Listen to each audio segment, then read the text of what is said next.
Lunes na naman mga kadip. Another day, syempre another vlog na naman tayo. Project natin today, full outer fairings ng Sniper. Itong project nga pala to mga kadip ay pina-ceramic coating na ni Bossing at eto nga ang nangyari. Makikita nating naluto yung clear coat ng original paint dito sa bandang kanto na ito.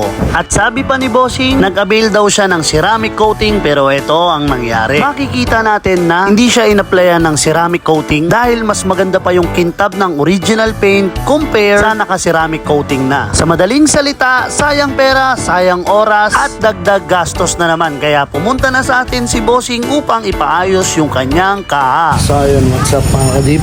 Good morning. Nagbibente. May project tayo within the day. Kinakalas na ni Bossing nandito. Ayan. Paga. Nagamit ka, boss? Meron sir. Meron naman. Ito yung within the day nating kliyente. Makinis ba to Ba't mo ipaparepay?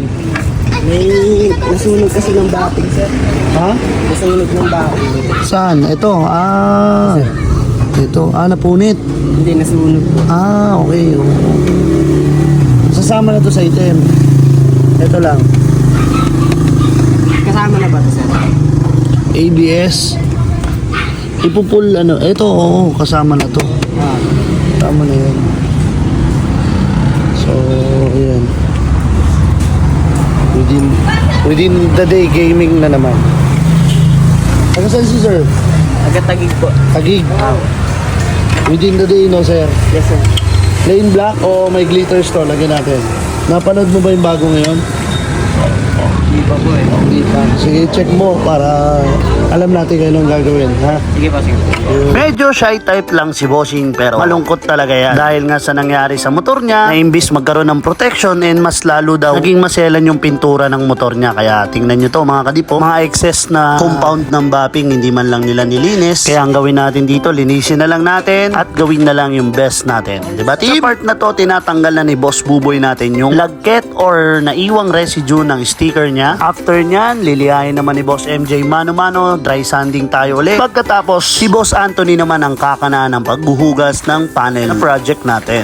After nyan, balik tayo kay Boss MJ para tanggalin yung mga basa na pinaghugasan ni Boss Anthony. Tapos, ang finale, si Boss Buboy natin. Tsaka natin titirahin ng primer surfacer para mabilisan lang. Fast dry primer surfacer ang gagamitin natin para mabilis matuyo. At eto na sila lahat mga kadip, piniflex ko. Primeran na natin lahat ng panel ni Bossing na dapat primeran. After nya, sa sobrang pagmamadali, hindi ko na pala na videoan yung pag-apply natin ng base color, kaya papakita ko na lang yung paghalo natin ng ating clear coat. Naglagay ako ng glitters dito, which is ito yung chameleon green gold natin para mas makita natin mamaya. I-flex ko naman yan at ito na nga, tinitimpla ko na siya at i-apply na rin natin. Pagkatapos natin mag-clear mga kadif-flex na natin agad. Ito yung isa sa mga panel ni Bossing na kanyang kaha. Kung makikita nyo may mga glitters na siya, diba? At sa ibang shade, nag-iiba yung kulay niya. Ayun, no? Green, then gold. Kasi nga yung in-apply natin, hindi siya normal glitters lang, which is ito yung chameleon paints natin. So ayan mga kadip, tapos na yung project natin na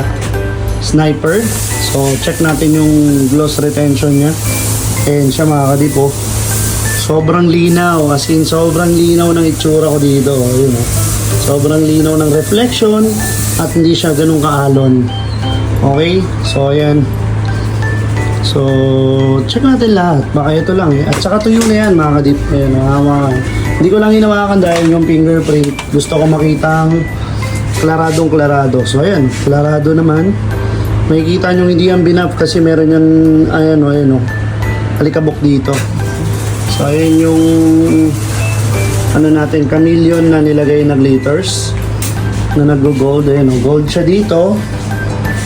Baka kasi mamaya hindi na makita gawa ng nagmamadali na rin si Bossing. Ayun yung nagbo-blue na nag-green naman dito. So ayun, kuha naman natin yung kintab. Ayan malinaw naman ako. Ayan, sa lahat check natin. So to God be the glory dahil nakatapos na naman tayo ng solid na trabaho. Okay, syempre tatanungin natin si Bossing kung anong masasabi niya sa trabahong natapos natin na yan. Nakikita nyo, may mga alikabok pa oh. Ayan oh. Alikabok yan, pero ang ano ko rito is no cut, no buff. At saka within the day to, so hindi talaga tayo aabot ng ganon kung ibabuff pa natin. Pero tanungin natin yung kliyente natin kung kailangan pa ba yung ceramic to o i-buff sa looks nyo ngayon. Let's go! Let's go! At eto na nga mga kadip, ilalabas ko na yung kaha ni Bossing dahil naghihintay na rin siya sa labas at gusto niya nang maikabit. Ayan siya. Na! Mo. Bago na ulit. Bago na uli. Yan! Ayun mga kadip, tapos na yung project natin. Boss! Tapos na yung project. Taga saan si Bossing ulit? Tagatagig po. Kaya lang, taga saan? Tagatagig po. Taga-Taguig. So, tapos na yung project natin. Anong masasabi mo sa itsura ngayon ng motor mo? Quality boss. Bumalik na? Bumalik na. Hindi ka na-stress. Susunod, huwag ka na magpo-promo. Huwag ka na magpo-promo ha. Yeah. Boss, salamat ha. Baka may shoutout. Thank you sir. Shoutout po sa girlfriend ko. Thea Sinas po. Alam ba niya ito? Alam niya? Ako alam niya. baka hanapin ka. Hindi po. Boss, salamat kayo. Support Ingat, yun, boss. ingat. Thank you po. Isa na namang satisfied customer ang uuwi ng nakangiti dahil nagawa natin yung problema niya sa kaha niya. At syempre, congrats sa Team Paulworks, Boss MJ, Boss Buboy, Boss Anthony. Hindi yan lalabas ng ganyang kaganda kung hindi tayo nagkakaisa. At salamat kay Bossing sa pagdayo. Hindi lang itong una't huli na nagpagawa sa amin na ganitong problema din. Kaya susunod sa mga magpapaceramic coat, huwag kayo tumingin sa promo. Imbis na makatipid kayo, baka lalo pa kayong mapagastos. O siya, hanggang dito na lang. Ingat!